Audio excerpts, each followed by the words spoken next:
Hi everyone, नमस्कार, आदाब, सत श्री अकाल एंड केम छो। कैसे हैं आप सभी लोग? सभी का बहुत बहुत स्वागत है आपके अपने अमेजिंग प्लेटफॉर्म फिजिक्स वाला पर।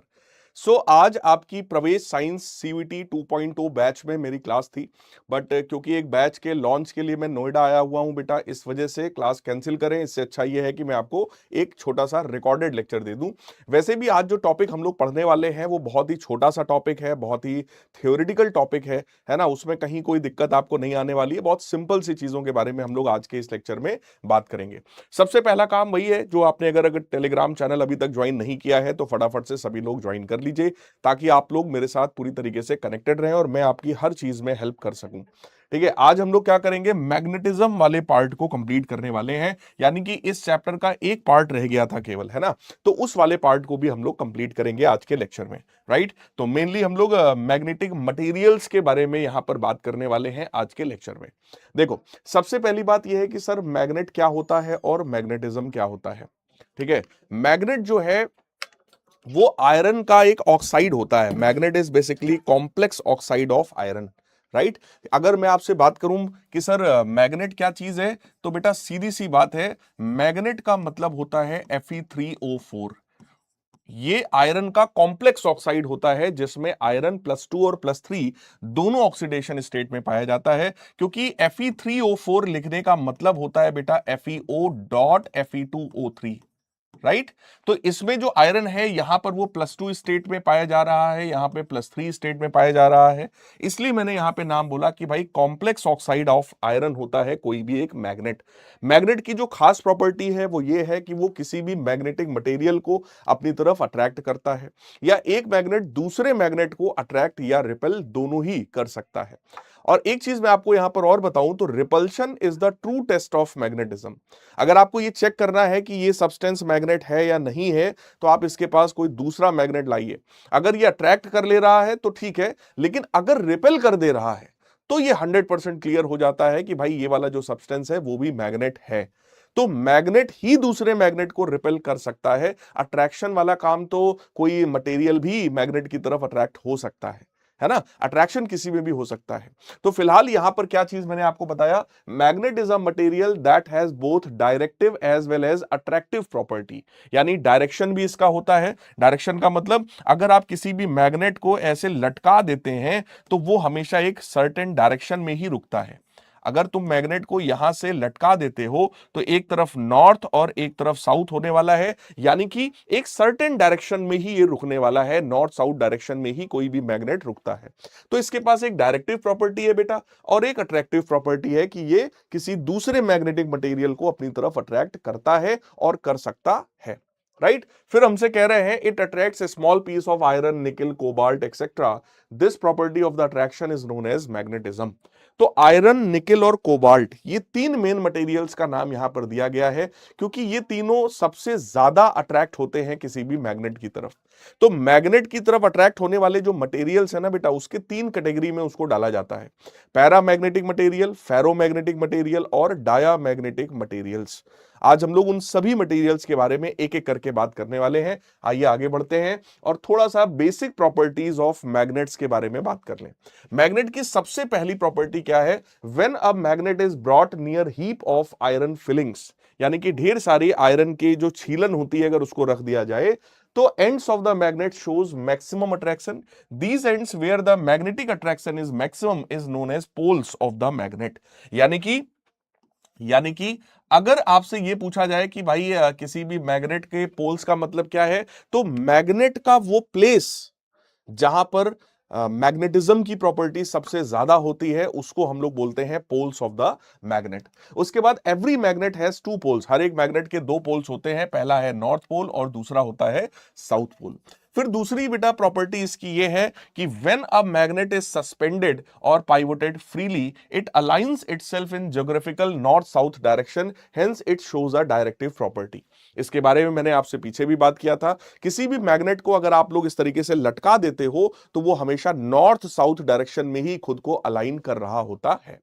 अगली प्रॉपर्टी मैग्नेट की होती है, unlike poles attract each other while like poles repel each other.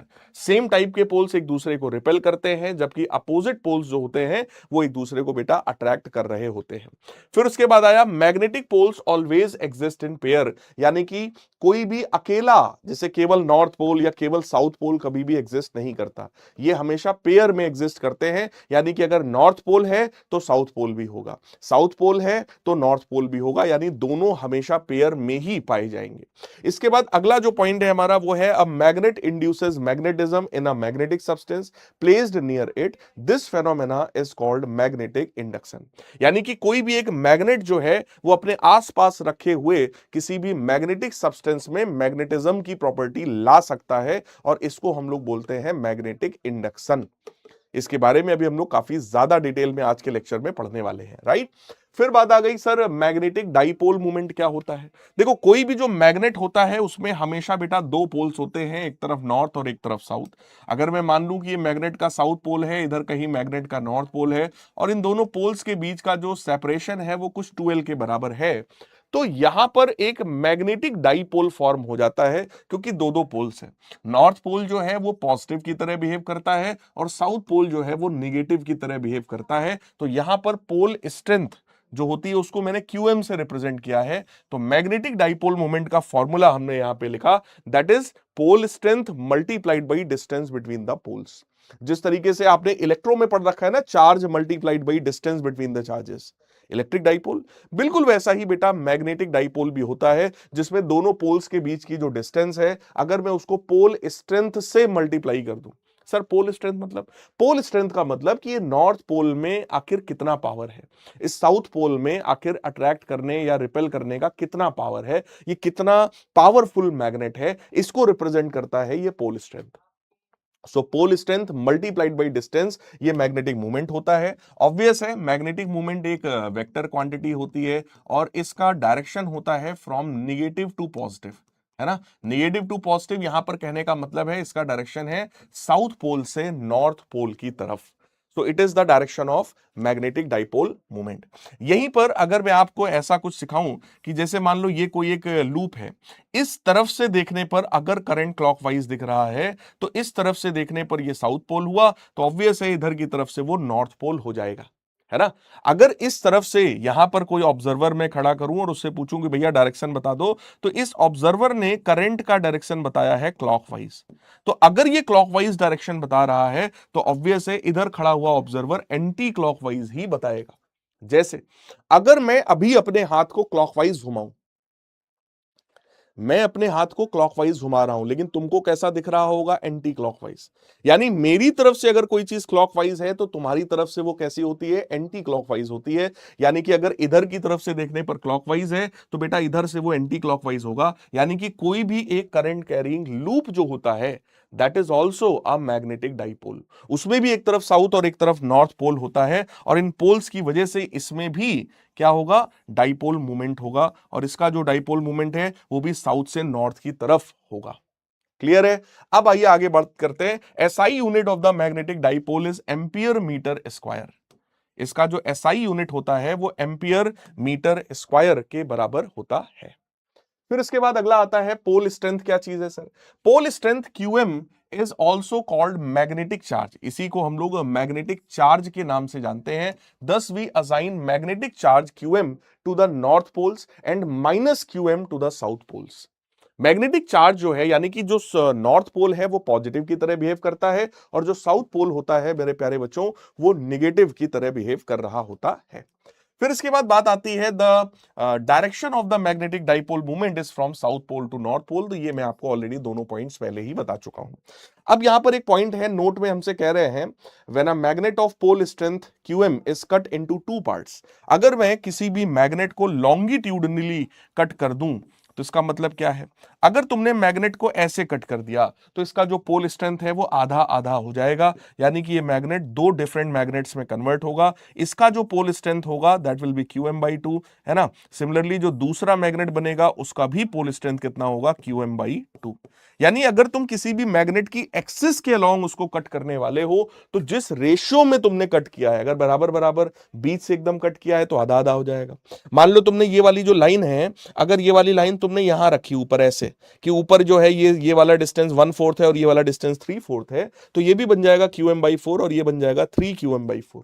कहने का मतलब जिस रेशियो में तुम इस मैग्नेट को डिवाइड करोगे उसी रेशियो में उसका पोल स्ट्रेंथ भी डिवाइड हो जाता है। लेकिन अगर यहीं पर यह कहा जाए कि सर ये वाला मैग्नेट था और इसको मैंने इसके परपेंडिकुलर बाइसेक्टर से ऐसे काट दिया, तो अब क्या होगा, तो बेटा सीधी सी बात है, अगर ये नॉर्थ है इधर साउथ होगा, है ना। अब ये दो अलग अलग मैग्नेट्स में कन्वर्ट होगा, अगर ये QM है इधर -QM है तो ये दो डिफरेंट मैग्नेट्स में बनेगा। इधर फिर से वही नॉर्थ इधर साउथ होगा और इधर एक और मैग्नेट बनेगा इधर साउथ और इसमें इधर नॉर्थ हो जाएगा। इसका जो पोल स्ट्रेंथ है वो वही रहेगा जो था वही पोल स्ट्रेंथ यहां पर रहने वाला है।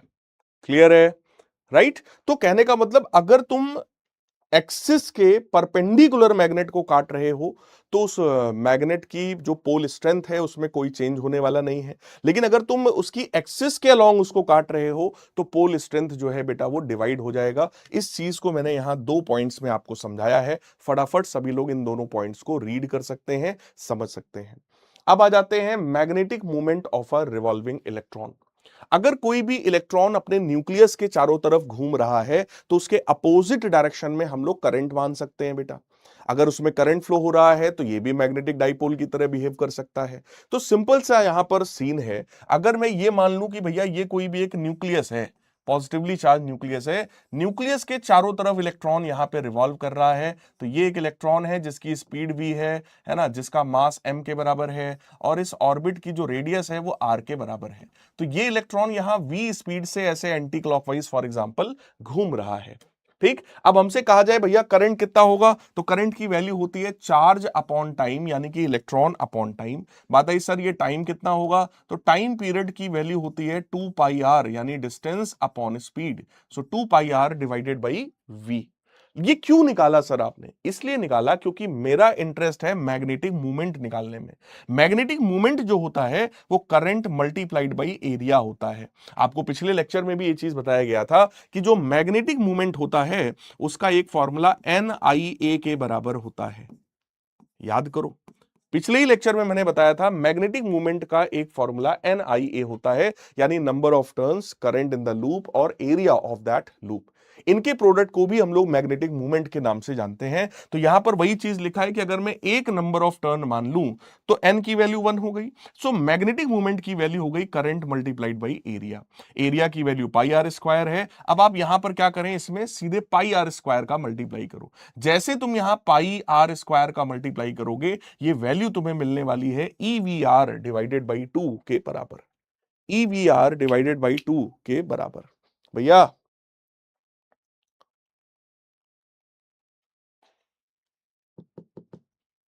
AC ऑन कर दो, है ना। चलिए ठीक है, फिर इसके बाद बात आ गई, अगला जो है हमारे पास क्या चीज है सर, यहां पर आपको रिलेशन बताया जा रहा है दो चीजों के बीच का, जिसमें सबसे पहली चीज थी ये मैग्नेटिक मूवमेंट और दूसरी चीज है बेटा एंगुलर मोमेंटम।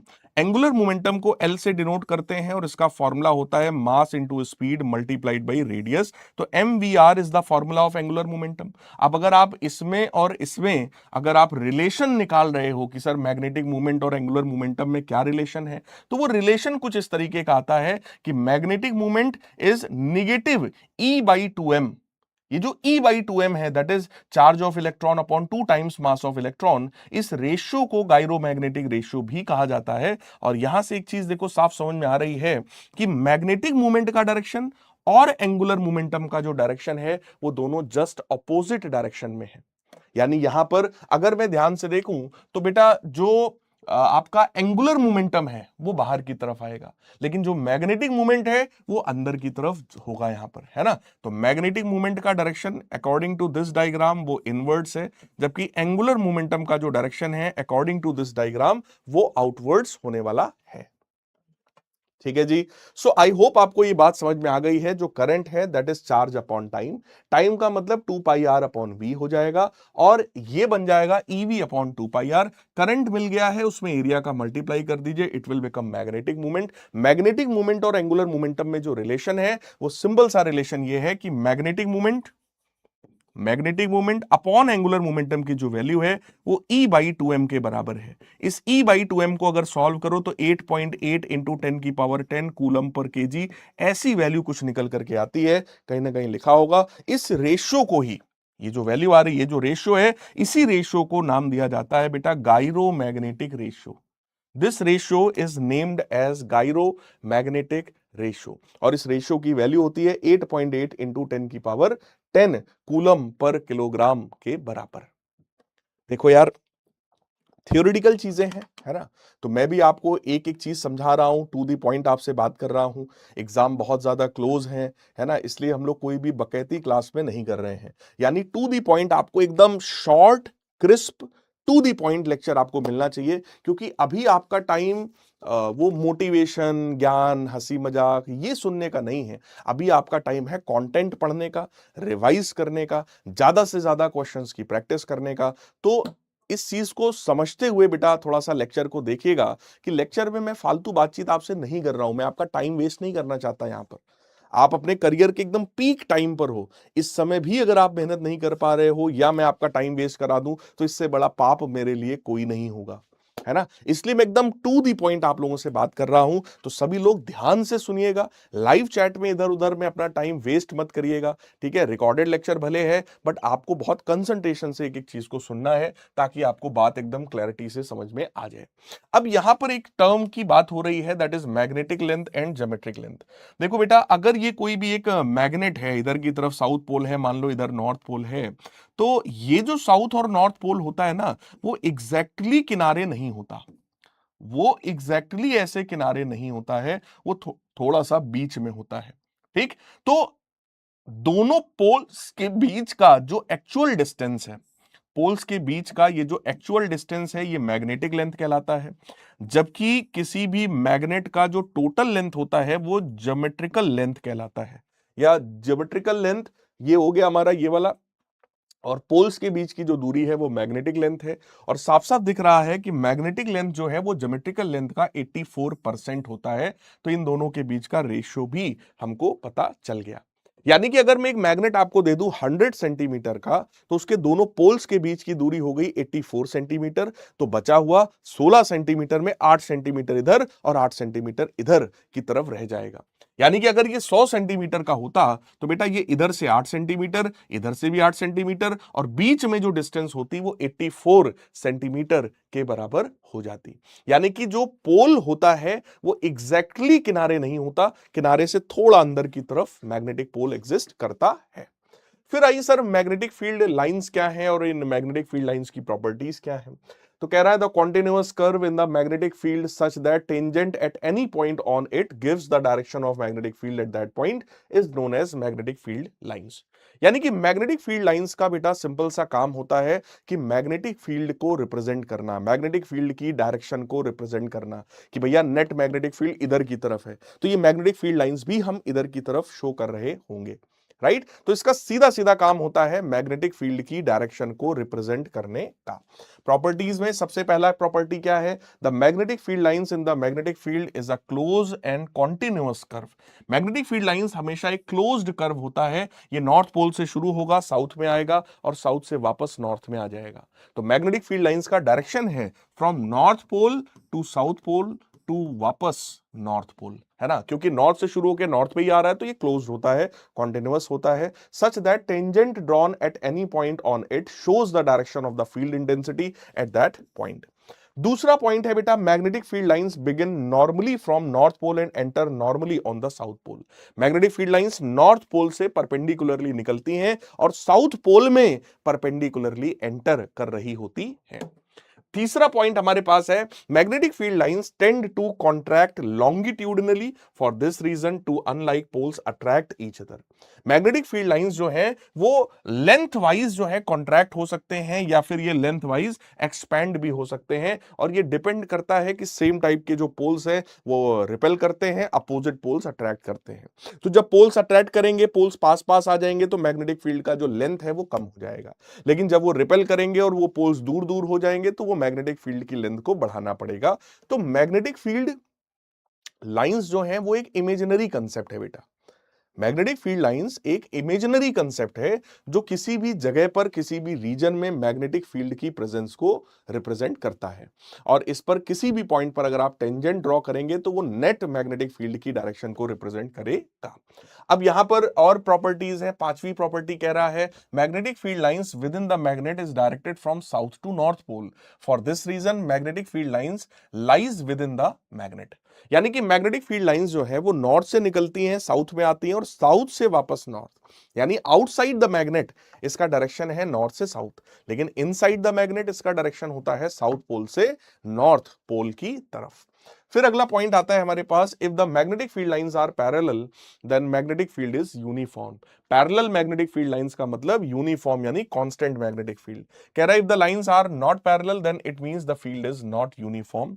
अगला पॉइंट है, strong magnetic field is represented by more number of magnetic field lines. अगर किसी जगह पर मैग्नेटिक फील्ड लाइंस ज्यादा है तो यहां पर मैग्नेटिक फील्ड का स्ट्रेंथ ज्यादा है, और अगर कहीं पर मैग्नेटिक फील्ड कम दिखाई पड़ रही है आपको, तो वहां पर समझ जाना मैग्नेटिक फील्ड का जो स्ट्रेंथ है वो कमजोर है, वीक है।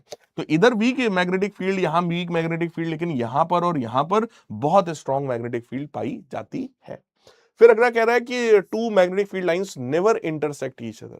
जैसे इलेक्ट्रिक फील्ड लाइंस की प्रॉपर्टीज है कि वो इंटरसेक्ट नहीं करती है, सेम टू सेम वही सारी प्रॉपर्टीज बेटा यहां पर भी है। सिर्फ एक डिफरेंस होता है इलेक्ट्रिक फील्ड लाइन और मैग्नेटिक फील्ड लाइन में, कि magnetic field line closed loop form करता है, लेकिन electric field lines closed loop form नहीं करता है। This is the only difference between these two, right है। अब आइए आगे बढ़ते हैं। इन सारे पॉइंट्स को आप लोग देख सकते हैं, कोई दिक्कत लगे वीडियो पीछे ले जाइए, रिपीट करके देखिए। अब हमसे यहां बताना है magnetic field intensity due to magnetic dipole.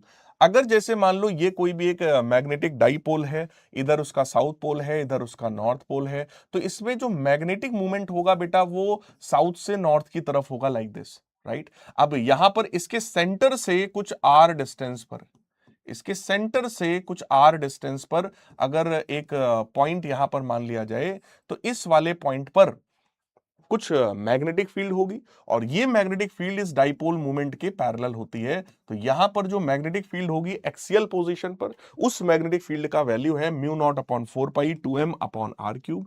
ये रिजल्ट बिल्कुल वैसा ही है जैसा आपने इलेक्ट्रिक डाइपोल में पढ़ा था बेटा, ठीक है। और अगर यहीं पर इक्वेटोरियल पोजीशन की बात कर दी जाए, जैसे मान लो ये हमारा साउथ पोल है, इधर हमारा नॉर्थ पोल है, मैग्नेटिक मूवमेंट ऑब्वियस है, फिर वो इधर ही की तरफ हो जाएगा साउथ से नॉर्थ। अब अगर इसके सेंटर से कुछ आर डिस्टेंस पर यहां कहीं पर अगर मैं पॉइंट ले लूं, तो इस पॉइंट पर जो मैग्नेटिक फील्ड होगी वो इस मैग्नेटिक मूवमेंट के एंटी पैरेलल होगी, यानी इधर की तरफ मैग्नेटिक फील्ड होगी, और उस मैग्नेटिक फील्ड का वैल्यू आता है mu naught upon 4 pi m divided by r cube, right. यानी कि एक्सियल पोजीशन पर जो मैग्नेटिक फील्ड है उसमें 2m अपॉन r क्यूब होता है, जबकि इक्वेटोरियल पोजीशन पर जो मैग्नेटिक फील्ड है वो m अपॉन r क्यूब के बराबर होता है, राइट है। क्लियर है। ध्यान से सभी लोग समझते जाइएगा एक एक चीज को। फिर बात आती है सर मैग्नेटिक डाइपोल में फोर्सेस क्या हैं। जैसे अगर मान लो एक मैग्नेट बेटा ये रहा, और बिल्कुल सिमिलर एक मैग्नेट हमारे पास और ये रहा, ठीक। ये इसका नॉर्थ पोल है, ये इसका साउथ पोल है, इधर इसका नॉर्थ है, इधर साउथ है। तो ऑब्वियस है ये दोनों पोल्स एक दूसरे को अट्रैक्ट करेंगे, और इनके बीच में कुछ ना कुछ फोर्स यहां पर जरूर लग रहा होगा। उस फोर्स के बारे में, उस फोर्स की वैल्यू को निकाला जाए, तो इनका जो फोर्स होगा that is equal to mu naught upon 4 pi 6m1m2 divided by r की पावर 4। सर ये r क्या है? r इसके सेंटर से इसके सेंटर के बीच का डिस्टेंस माना जाता है, ये वाला डिस्टेंस r होता है। इसका जो मैग्नेटिक मूवमेंट है वो इधर की तरफ होगा, ठीक है, दैट इज m1 वेक्टर। इसका जो मैग्नेटिक मूवमेंट है वो भी इधर की तरफ होगा, दैट इज m2 वेक्टर, है ना। मैग्नेटिक मूवमेंट हमेशा साउथ से नॉर्थ की तरफ होता है। तो अगर दो अलग अलग मैग्नेट्स हैं जिनका मैग्नेटिक मूवमेंट अलग अलग है, तो ऐसे में उनके बीच का जो फोर्स होता है that is mu naught upon 4 pi 6m1 m2 divided by r की पावर 4। राइट है, ध्यान से देख लो भाई, सब लोग नोट कर लो इस फॉर्मूले को, जब तक मैं एक घूंट पानी पी लेता हूं भाई, है ना। हार्ट स्पैम कर दो अगर यहां तक की सारी बात आपको क्लियर समझ में आ गई तो।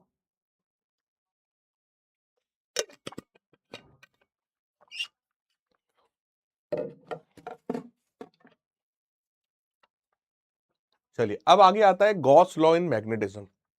अभी तक हमने मैग्नेटिक फील्ड के बारे में आपसे बात किया। अब गॉस लॉ ऑफ मैग्नेटिज्म बड़ा सिंपल सा है भाई। गॉस लॉ में क्या होता है, एक गॉसियन सरफेस होती है। इस गॉसियन सरफेस के अंदर बेटा अगर कभी भी कोई मैग्नेट आप रखोगे तो ऑब्वियस है उस मैग्नेट का दोनों पोल अंदर ही होगा।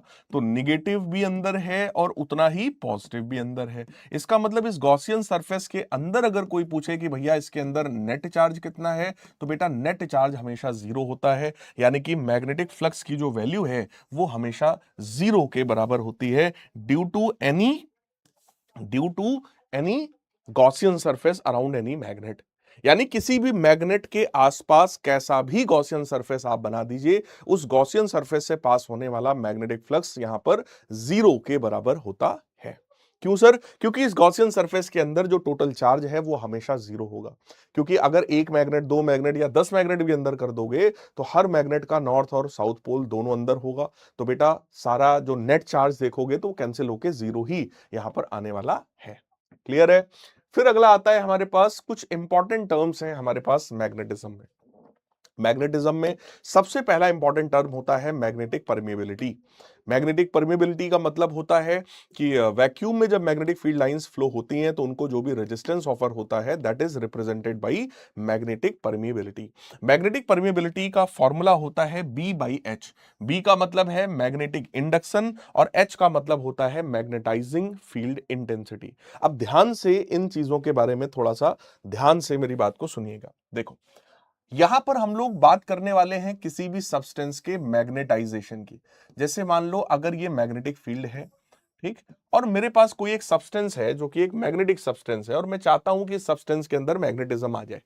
तो उसका तरीका सिंपल है, मैंने आपको स्टार्टिंग में प्रॉपर्टीज में ही बताया था कि अगर किसी भी मैग्नेट के पास कोई दूसरा मैग्नेटिक मटेरियल लाओगे तो उस मैग्नेटिक मटेरियल में भी मैग्नेटिज्म की प्रॉपर्टी आना स्टार्ट हो जाएगी। यानी कि अगर मैं इस मैग्नेटिक फील्ड में कोई एक मैग्नेटिक मटेरियल ला करके रख दूं तो इस मैग्नेटिक मटेरियल के अंदर भी मैग्नेटिज्म की प्रॉपर्टी आना स्टार्ट हो जाएगी।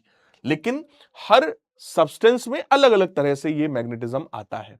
जैसे ये जो बाहर वाली ये जो फील्ड है, इस फील्ड को नाम देते हैं हम लोग मैग्नेटाइजिंग फील्ड इंटेंसिटी। बाहर वाली फील्ड जो होती है उसको मैग्नेटाइजिंग फील्ड कहा जाता है और उसकी इंटेंसिटी को मैग्नेटाइजिंग फील्ड इंटेंसिटी बोलते हैं, जिसको हम लोग एच वेक्टर से रिप्रेजेंट करते हैं। इस सब्सटेंस के अंदर जो मैग्नेटिज्म आ रहा है that is magnetism, induced magnetism कह लो, या मैग्नेटिक मटेरियल में जो मैग्नेटिज्म आता है उसको बीएम से रिप्रेजेंट हम लोग कर रहे हैं जो सब्सटेंस में आ रहा है। इन दोनों के सम को बेटा नाम दिया जाता है मैग्नेटिक इंडक्शन। तो magnetic induction is equal to BM vector plus H vector. यानी कि सब्सटेंस के अंदर जो मैग्नेटिज्म आया प्लस जो एक्सटर्नल मैग्नेटाइजिंग फील्ड है, इन दोनों के सम को हम लोग मैग्नेटिक इंडक्शन के नाम से जानते हैं। राइट?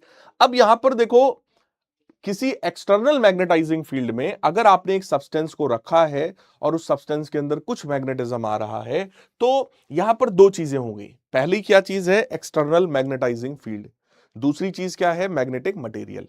ठीक, अब होता क्या है, उस मैग्नेटिक मटेरियल के अंदर डाइपोल्स फॉर्म होना शुरू हो जाते हैं, जिसकी वजह से उसके अंदर कुछ ना कुछ मैग्नेटिज्म आने लगता है। अब वो मैग्नेटिज्म वीक आएगा, स्ट्रांग आएगा, मैग्नेटिक फील्ड की डायरेक्शन में आएगा या अपोजिट डायरेक्शन में आएगा। इसी के बेसिस पर मैग्नेटिक मटेरियल के तीन टाइप्स होते हैं।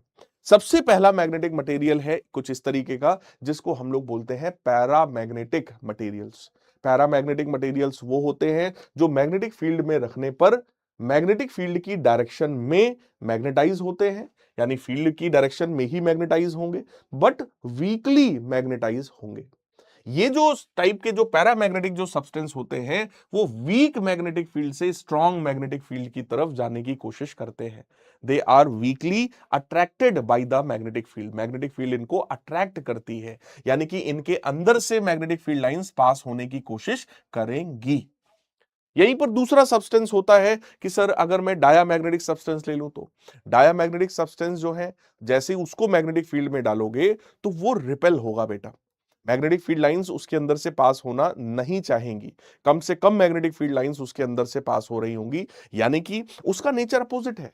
उसके अंदर जो मैग्नेटिज्म आएगा वो ओरिजिनल फील्ड के अपोजिट डायरेक्शन में आएगा। यानी कि अगर मैं ऐसा कुछ शो करूं, ये मान लो हमारे पास मैग्नेटाइजिंग फील्ड है, राइट, ये समझो मैग्नेटाइजिंग फील्ड है, और जो मटेरियल जो हमारे पास है वो ऐसा है, ठीक है, यहां भी ऐसा है, बट इसके अंदर जो मैग्नेटिज्म आ रहा है वो वीक मैग्नेटिज्म है बट अपोजिट डायरेक्शन में है, और यहां पर जो मैग्नेटिज्म आ रहा है वो फील्ड की डायरेक्शन में आ रहा है और स्ट्रॉन्ग मैग्नेटिज्म आ रहा है। तो सब्सटेंस के तीन टाइप्स हो गए। सबसे पहला टाइप ऑफ सब्सटेंस बेटा ये वाला है, इसको हम लोग नाम देते हैं पैरामैग्नेटिक सब्सटेंस। इसका नाम क्या है? It's name is paramagnetic substance. इसका नाम होता है डायामैग्नेटिक सब्सटेंस, डायामैग्नेटिक सब्सटेंस, और इसका नाम होता है यहां पर फेरोमैग्नेटिक सब्सटेंस।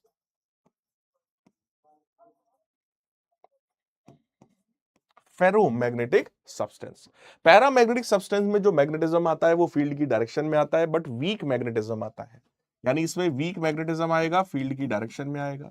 इसमें क्या है, मैग्नेटिज्म फील्ड के अपोजिट डायरेक्शन में आएगा, लेकिन ये भी कैसा होगा, वीक मैग्नेटिज्म होगा। बट यहां पर जो मैग्नेटिज्म आएगा वो स्ट्रॉन्ग मैग्नेटिज्म आएगा और वो फील्ड की डायरेक्शन में आता है। यही कारण है कि तीन अलग अलग variety of substance, magnetic substance पाए जाते हैं, राइट। अब इन्हीं पर बेस कुछ छोटी छोटी सी डेफिनेशंस हैं। सबसे पहली डेफिनेशन है मैग्नेटिक परमिएबिलिटी, जिसका मतलब है it is the ability of the material to allow magnetic field lines to pass through it. किसी मटेरियल की क्षमता कि भाई कोई मटेरियल कितनी मैग्नेटिक फील्ड लाइंस को अलाउ कर रहा है कि हाँ भाई तुम पास हो जाओ मेरे में से, है ना, तो उसको हम लोग बोलते हैं बेटा मैग्नेटिक परमिएबिलिटी।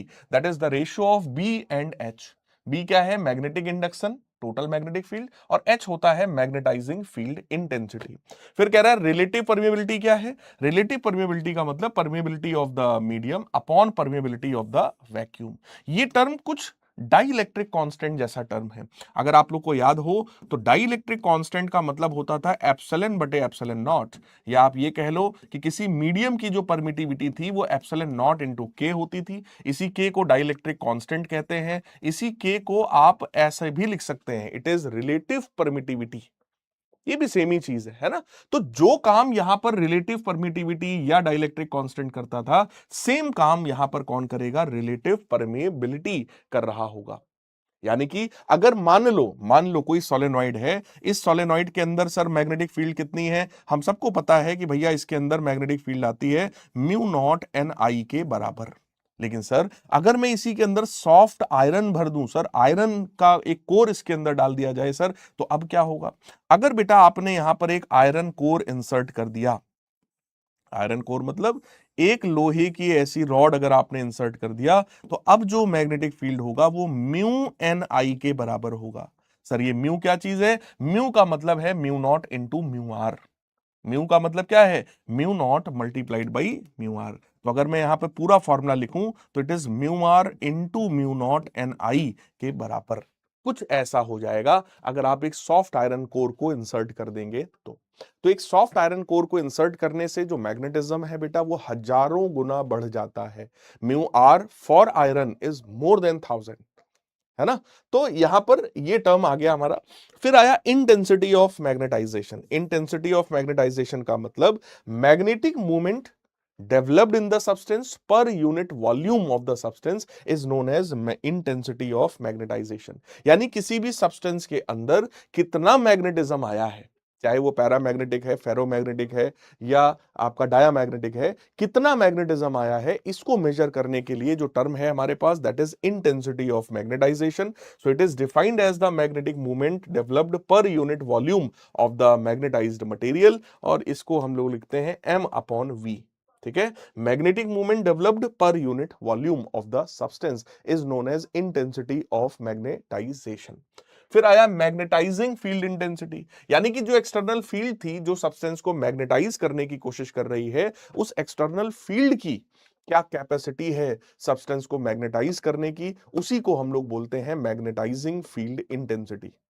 right, तो it simply means the ability of the magnetizing field to magnetize the substance। तो इसका जो फॉर्मूला होता है वो Ni के बराबर है, यानी कि number of ampere turns, Ni number of turns multiplied by current, so that is known as your magnetizing field intensity, है ना।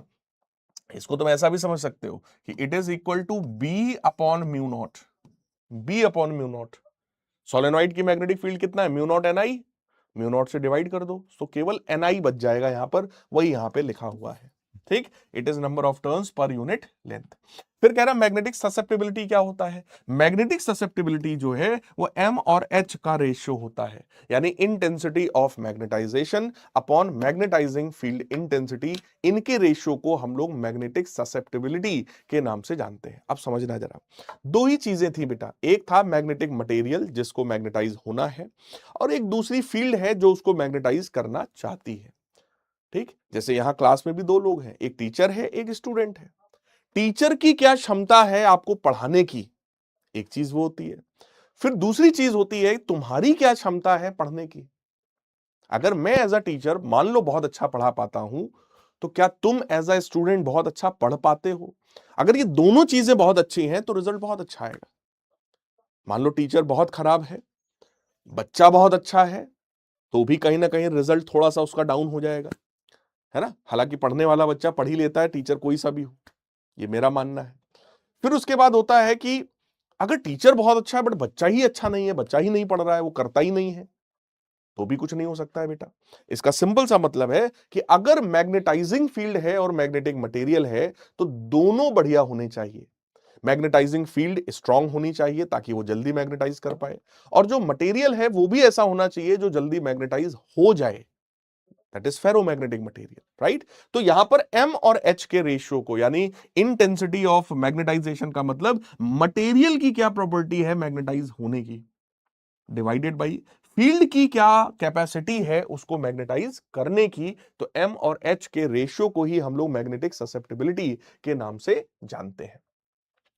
अब इसके बाद देखो यहां पर अगली चीज आती है, सबसे पहला डायामैग्नेटिक सब्सटेंस, यानी कि हम लोग सब्सटेंस के टाइप्स के बारे में बात कर रहे हैं। तो डायामैग्नेटिक सब्सटेंसेस वो हो गए जो मैग्नेटिक फील्ड में रखने पर फील्ड के अपोजिट डायरेक्शन में वीकली मैग्नेटाइज होते हैं and they are repelled by the magnetic field. Magnetic field lines इनके अंदर एंटर करना नहीं चाहती हैं, और इनकी जो ससेप्टिबिलिटी है वो -1 से 0 के बीच में होती है, यानी कि वो निगेटिव होती है, और जो रिलेटिव परमिबिलिटी है वो 0 से 1 के बीच में होती है। एक रिलेशन सभी लोग ध्यान रखिएगा कि जो रिलेटिव परमेबिलिटी है, ये जो रिलेटिव परमेबिलिटी होती है वो 1 प्लस मैग्नेटिक ससेप्टिबिलिटी के बराबर होती है, राइट। तो अगर इसकी ससेप्टिबिलिटी -1 से 0 है, जब आप उसमें 1 ऐड करेंगे तो ये जो वैल्यू है वो 0 से 1 के बीच में आ जाएगी, right.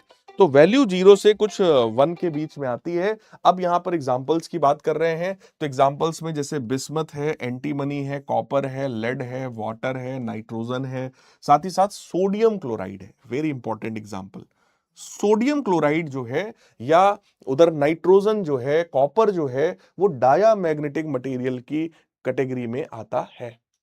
Is that clear, yes और नो? क्या ये बात आपको समझ में आ रही है सभी को, है ना। फिर ये एग्जांपल्स यार बड़े इंपॉर्टेंट हैं, these examples are very important, पूछे आते हैं बेटा। फिर अगला आता है, इस पर देखो क्वेश्चन। अच्छा, अब ये क्वेश्चन देखो जेईई मेंस में पूछा गया क्वेश्चन है। अच्छा, एक चीज मैं आपको और बताऊं, अभी जब पिछली कुछ क्लासेस में मैं पढ़ा रहा था, मैंने कुछ जेईई के क्वेश्चन कराए, तो कुछ एक दो बच्चों ने कमेंट किया, सर जेईई के क्यों करा रहे हो, हमारा तो सीयूटी का एग्जाम है, सीयूटी के कराओ। बेटा, आपको वही क्वेश्चंस कराए जा रहे हैं जो सीयूटी में भी पूछे जा सकते हैं, सिलेबस सेम है। एनटीए ही जेईई मेंस कराता है, एनटीए ही तुम्हारा सीयूटी भी करा रहा है।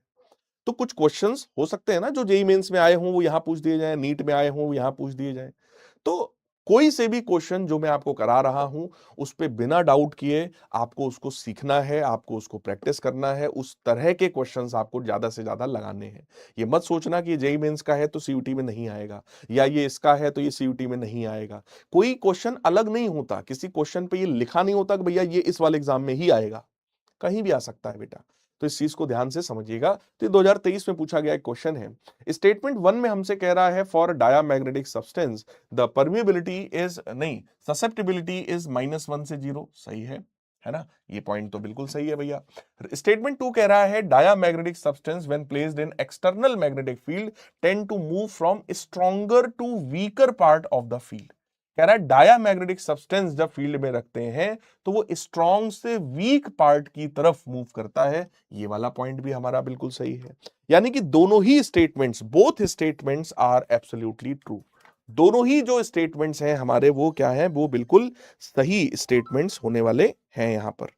क्लियर है? आई होप आपको ये बात जो है वो समझ में आ गई होगी। दोनों स्टेटमेंट सही है बेटा। डायामैग्नेटिक सब्सटेंस में जो मैग्नेटिज्म आता है वो मैग्नेटिक फील्ड के अपोजिट डायरेक्शन में आता है, तो वो weekly repelled by magnetic field होता है। Magnetic field lines diamagnetic substance के अंदर एंटर करना नहीं चाहती। फिर आते हैं अगले क्वेश्चन की तरफ।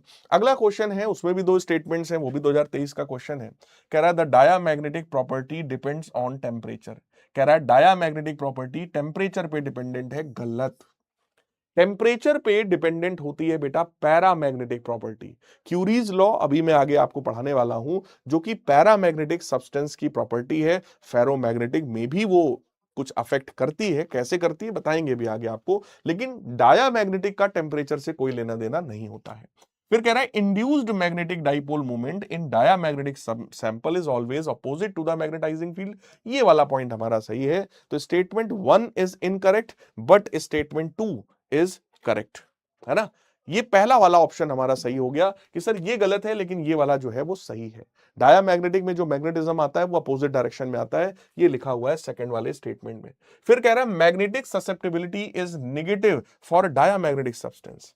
डायामैग्नेटिक सब्सटेंस के लिए ही नेगेटिव होती है ये मैग्नेटिक ससेप्टिबिलिटी।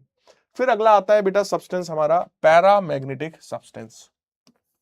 पैरामैग्नेटिक सब्सटेंसेस को जैसे ही मैग्नेटिक फील्ड में डालोगे, ये मैग्नेटिक फील्ड की डायरेक्शन में मैग्नेटाइज होगा और वीकली मैग्नेटाइज हो रहा होगा, ठीक है। और ये वीक से stronger part of magnetic field की तरफ मूव करता है और मैग्नेटिक फील्ड लाइंस इसके अंदर से पास होना चाहती है। यहां पर जो ससेप्टिबिलिटी है वो 0 से किसी कांस्टेंट वैल्यू तक होगी, जो रिलेटिव परमेबिलिटी है वो भी 1 से कुछ एक कांस्टेंट वैल्यू तक होने वाली है। यानी कि यहां पर जो वैल्यूज हैं वो बहुत बड़ी नहीं है, बट हाँ फिर भी एक डिसेंट, एक ठीक ठाक वैल्यू आपको यहां पर मिलने वाली है। कह रहा है epsilon is a small positive number, यानी एक छोटा सा कुछ नंबर है, के भी लिख सकते हो, जरूरी नहीं कि एप्सिलॉन ही लिखा जाए। Examples of the paramagnetic substance are like platinum, aluminium, calcium, manganese, oxygen. Nitrogen तुम्हारा डाई एटॉमिक था, लेकिन ऑक्सीजन कैसा है, ये तुम्हारा पैरामैग्नेटिक है। और copper chloride is also paramagnetic in nature.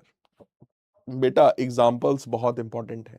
Copper कैसा था तुम्हारा, वो डायामैग्नेटिक था, लेकिन ये जो यहां पर मैग्नीज है, कैल्शियम है, एल्यूमिनियम है या प्लेटिनम है, ये कैसा होता है, they are paramagnetic in nature. तो एग्जाम्पल्स रट लेना, एकदम से रट लेना। और आपको ये भी रटा होना चाहिए कि भाई इनकी जो परमिएबिलिटी है, इनकी जो ससेप्टिबिलिटी है, आखिर उसकी वैल्यू क्या होती है।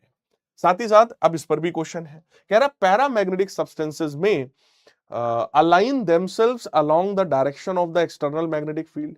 कह रहा है पैरामैग्नेटिक सब्सटेंस खुद को एक्सटर्नल मैग्नेटिक फील्ड की डायरेक्शन में अलाइन करते हैं, सही है। Attract strongly towards external magnetic field, ये पॉइंट गलत है। ये स्ट्रांगली अट्रैक्ट नहीं होते हैं, ये वीकली अट्रैक्ट होते हैं। अगर यहां वीकली लिखा होता तो मैं सही कर देता। फिर it has susceptibility little more than 0, इसकी जो ससेप्टिबिलिटी है वो 0 से थोड़ी बड़ी है, तो ये भी पॉइंट सही है। It move from the region of strong field to weak field, ये गलत है। पैरामैग्नेटिक सब्सटेंस वीक से स्ट्रॉन्ग की तरफ जाते हैं। तो पहला ऑप्शन सही है और तीसरा सही है। ऐसा ऑप्शन बेटा कौन सा है, ऐसा ऑप्शन है हमारा चौथा वाला option. So for this question we have fourth option as the right option. Clear है? आइए आगे बढ़ते हैं। अगली चीज हमारे पास क्या है, कह रहे paramagnetic material is placed in a magnetic field, consider the following statements. If the magnetic field is increased, magnetization is increased.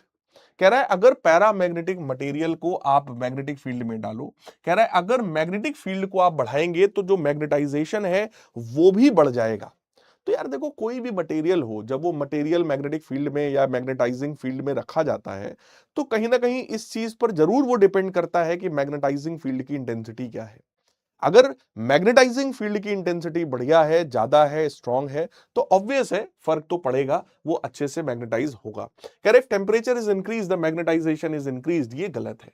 Curies law अभी आप आगे पढ़ेंगे, टेम्परेचर के बढ़ने से पैरामैग्नेटिक सब्सटेंस या फेरोमैग्नेटिक सब्सटेंस का जो मैग्नेटाइजेशन है वो वीक होने लगता है, डिक्रीज होने लगता है। तो यहां पर A is true but B is false. ऐसा ऑप्शन हमारा सेकंड वाला ऑप्शन है। तो बी ऑप्शन बिल्कुल सही हो गया इस वाले क्वेश्चन के लिए। अगला क्वेश्चन क्या है हमारा, कह रहा है a paramagnetic material is kept in a magnetic field, the field is increased till the magnetization becomes constant. If the temperature is now decreased, the magnetization, तो मैग्नेटाइजेशन का कोई फर्क नहीं पड़ेगा भाई। अब अगर एक बार सैचुरेट हो गई मैग्नेटिक फील्ड तो अब आप टेम्परेचर में कुछ भी चेंज करते हो, कोई फर्क पड़ने वाला नहीं है। अब आते हैं अपनी अगली कैटेगरी पर, जिसका नाम है फेरोमैग्नेटिक सब्सटेंसेस। ये वो सब्सटेंसेस होते हैं जो मैग्नेटिक फील्ड में रखने पर मैग्नेटिक फील्ड की डायरेक्शन में बहुत स्ट्रांगली मैग्नेटाइज होते हैं। राइट, तो ये हमेशा वीक से stronger part of magnetic field की तरफ जाएंगे। इनका जो ससेप्टेबिलिटी है, इनका जो ये आपका रिलेटिव परमेबिलिटी है, इनकी वैल्यू 1 से बहुत ज्यादा होती है, हजारों में इनकी वैल्यू होती है। आयरन, निकल और कोबाल्ट इनके मेन एग्जांपल होते हैं। तो ध्यान से देखिए, आयरन, कोबाल्ट, निकल और अलॉय लाइक अल्निको, एल्यूमिनियम का ये एक अलॉय है अल्निको, शायद Al2O3 को बोलते हैं, but I am not confirm, आप चेक कर लेना।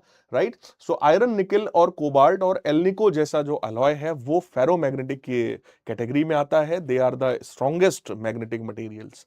ये बहुत स्ट्रांगली अट्रैक्ट होते हैं मैग्नेट की तरफ। फिर एक क्वेश्चन और देखो, 2022 में पूछा गया, कह रहा है statement 1, susceptibility of paramagnetic and ferromagnetic substance increases with the decrease in temperature. ये वाला पॉइंट बिल्कुल सही है कि चाहे पैरामैग्नेटिक सब्सटेंस हो या फेरोमैग्नेटिक सब्सटेंस हो, जब आप टेम्परेचर बढ़ाते हैं तो उनका जो ससेप्टेबिलिटी है वो डिक्रीज होने लगता है। स्टेटमेंट 2 कह रहा है diamagnetism is the result of orbital motion of the electrons developing magnetic movements opposite to the magnetizing field.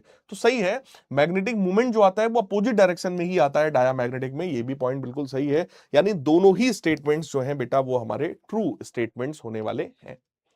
ठीक है जी, अगला देखो, कह रहा है soft ferromagnetic material is placed in an external magnetic field, the magnetic domains. ठीक है, अब हमसे कह रहा है कि अगर कोई भी एक फेरोमैग्नेटिक मटेरियल को एक्सटर्नल फील्ड में डालें तो क्या होगा, magnetic domains decrease in the size and change orientation, increase in size but no change in orientation, it may increase और decrease in size and change its orientation. तो third वाला option यहां पर करेक्ट है। अब एक चीज मैं आपको होमवर्क में देना चाहूंगा जो कि प्योर थ्योरी है ना, और वो प्योर थ्योरी में आपको पढ़ना है डोमेन थ्योरी। आपको प्योर थ्योरी में एक चीज पढ़नी है, domain theory of ferromagnetic material. Ferromagnetic material की डोमेन थ्योरी आखिर क्या होती है, यह आपको पढ़ना है। राइट, किसी भी वीडियो से, किसी भी टीचर से पढ़ सकते हो। बेस्ट टीचर अगर मैं आपको बताऊं इसके लिए तो अलग सर है। अलग सर का एक वीडियो है इस चीज के ऊपर जहां उन्होंने डोमेन थ्योरी सिखाई है, और बहुत अमेजिंग वीडियो है, बहुत प्यारा वीडियो, मैंने भी देखा था एक बार, है ना। बहुत बढ़िया से उन्होंने उस चीज को एक्सप्लेन किया है, तो आप लोग वहां से देख सकते हैं एक बार डोमेन थ्योरी। अब देखना आपको मजा आ जाएगा, सर ने बिल्कुल कहानी की तरह वहां समझाया है। डोमेन थ्योरी में मैं आपको हिंट जरूर दे सकता हूं। कुछ सर्टेन डोमेन्स होते हैं जिनका अपना अपना कुछ मैग्नेटिक मूवमेंट होता है। कुछ डोमेन्स का मैग्नेटिक मूवमेंट इधर है, किसी का मैग्नेटिक मूवमेंट इधर है, किसी का मैग्नेटिक मूवमेंट इधर है। अब अगर सोचो एक्सटर्नल फील्ड इस डायरेक्शन में है, तो जिसका मैग्नेटिक मूवमेंट एक्सटर्नल फील्ड से मैच कर जाएगा वो वाला डोमेन बड़ा हो जाएगा, और जो इधर की तरफ था डोमेन वो वीक हो जाएगा, वो कमजोर हो जाएगा, क्योंकि वो फील्ड के अपोजिट डायरेक्शन में है बेटा। कुछ इस तरह की थ्योरी होती है डोमेन थ्योरी, एक बार पढ़िएगा तो आप इस क्वेश्चन को बहुत इजीली कर पाएंगे। फिर अगला एक क्वेश्चन है, ferromagnetic property depends on temperature, at high temperature ferromagnet becomes paramagnet. ये बिल्कुल सही है कि अगर आप टेम्परेचर को बढ़ाते हैं तो कोई भी फेरोमैग्नेटिक मटेरियल का मैग्नेटिज्म कमजोर होता जाता है और वो खुद को पैरामैग्नेटिक में कन्वर्ट कर लेता है। कह रहा है high temperature domain wall area of ferromagnetic substance increases. ये गलत है। हाई टेम्परेचर पे मैग्नेटिज्म डिक्रीज होता है तो वो डिक्रीज होगा, बढ़ने वाला नहीं है। तो statement 1 is true but statement 2 is false. Next, अब यहां पर आया एक क्यूरी लॉ। क्यूरी लॉ ये कहता है कि बेटा अगर आप टेम्परेचर बढ़ा रहे हैं तो किसी भी पैरामैग्नेटिक मटेरियल का मैग्नेटिज्म हमेशा डिक्रीज होगा, right. So susceptibility of the paramagnetic material is inversely proportional to temperature. Proportionality हटाएंगे तो एक कांस्टेंट आएगा सी के बराबर। इसी सी को हम लोग बोलते हैं Curie's constant. It is Curie constant, right. ये पैरामैग्नेटिक मटेरियल की प्रॉपर्टी होती है। अब आया मॉडिफाइड क्यूरी लॉ। क्या होता है सर? मॉडिफाइड लॉ का मतलब फेरोमैग्नेटिक मटेरियल के लिए। फेरोमैग्नेटिक मटेरियल में जब ऑब्जर्व किया गया तो ये पता चला कि भैया जब टेम्परेचर बढ़ाते हैं तो ये पहले पैरामैग्नेटिक में कन्वर्ट होता है और पैरामैग्नेटिक में जैसे ही कन्वर्ट हो गया, अब जितना और टेम्परेचर आप बढ़ाओगे इसकी ससेप्टेबिलिटी उतनी ही घटती चली जाएगी। यानी कि इस बार जो ससेप्टेबिलिटी है वो inversely proportional to T minus TC होगा, जहां पे टीसी क्या होता है? Critical temperature. कि टीसी क्या होता है? Critical temperature. क्रिटिकल टेम्परेचर वो टेम्परेचर है बेटा जिस पर फेरोमैग्नेटिक मटेरियल पैरामैग्नेटिक में कन्वर्ट हो जाता हो, राइट। तो यहां पर ससेप्टिबिलिटी आ जाएगा, it is Curie constant upon T minus TC, right. फिर आता है हमारा इलेक्ट्रोमैग्नेट्स और परमानेंट मैग्नेट्स। सर क्या होते हैं? तो बड़ी सिंपल सी थ्योरेटिकल चीज है। Electromagnets are temporary magnets. Strong होते हैं बट टेम्परेरी मैग्नेट्स हैं। एक बार मैग्नेटिज्म आ गया, जैसे आपने करंट ऑन किया मैग्नेटिज्म आ गया, जैसे ही करंट ऑफ किया मैग्नेटिज्म खत्म हो जाता है। बट जो परमानेंट मैग्नेट्स हैं वो स्टील के बने होते हैं। उनमें जो मैग्नेटिज्म एक बार आ गया वो काफी समय तक रहता है, बहुत जल्दी उसमें से मैग्नेटिज्म गायब नहीं होता है। So they are like permanent magnets, है ना। तो इलेक्ट्रोमैग्नेट्स जो हैं वो सॉफ्ट आयरन के बने होते हैं, ठीक। सॉफ्ट आयरन जल्दी मैग्नेटाइज होता है और जल्दी डीमैग्नेटाइज भी होता है, तो इसकी जो रिटेंटिविटी है वो कम है। इट हैज लो रिटेंटिविटी, है ना।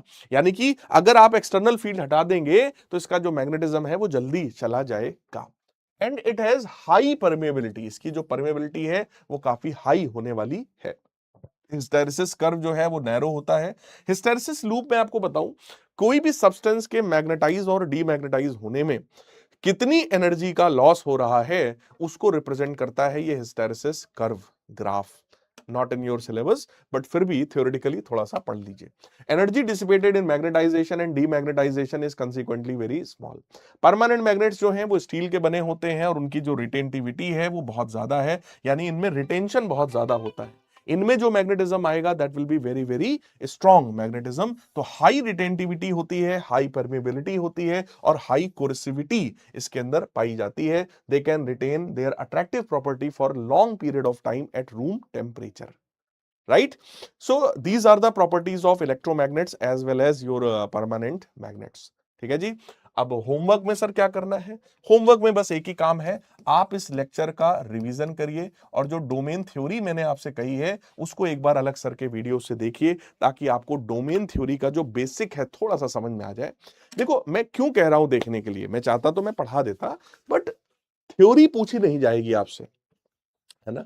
और बहुत आसान सी थ्योरी है, हल्का सा होमवर्क आप कर सकते हैं उस वीडियो को देख करके, है ना। और पूछा कभी जाएगा नहीं वो, उस पे घुमा फिरा के कुछ थ्योरेटिकल क्वेश्चन हो सकता है कहीं धर दें। इस चैप्टर से देखो क्वेश्चंस बहुत कम आते हैं। ये जो मैग्नेटिज्म जो आज मैंने आपको पढ़ाया है इससे एक आध क्वेश्चन आपसे सीयूटी में पूछा जाएगा। तो यार जो बच्चे टॉप करना चाहते हैं, ज्यादा से ज्यादा सही करना चाहते हैं, उनके लिए एक एक क्वेश्चन मैटर करता है, ठीक है। एवरेज बच्चों के लिए तो ये चैप्टर होता ही नहीं है, वो इस चैप्टर को छोड़ ही देते हैं।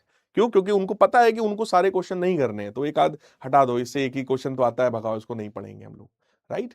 तो फिलहाल आज के लेक्चर में बस इतना ही है। मिलेंगे हम सभी लोग अपने अगले लेक्चर में, ठीक है।